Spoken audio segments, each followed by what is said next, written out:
বন্ধুরা দেখেন, এখানে দুটো কাছিম দেখা যাচ্ছে, আর একটা কাচুয়া আপনারা দেখতে পাচ্ছেন।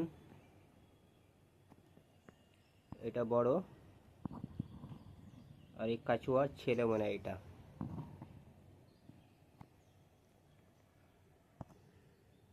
এইখানে আর একটা রয়েছে, আমি তো দেখতেই পাই না। দেখুন বন্ধুরা, তিনটে এক জায়গা। এইটা আরো বড় বেশি, এইটার থেকে এইটা বেশি বড়।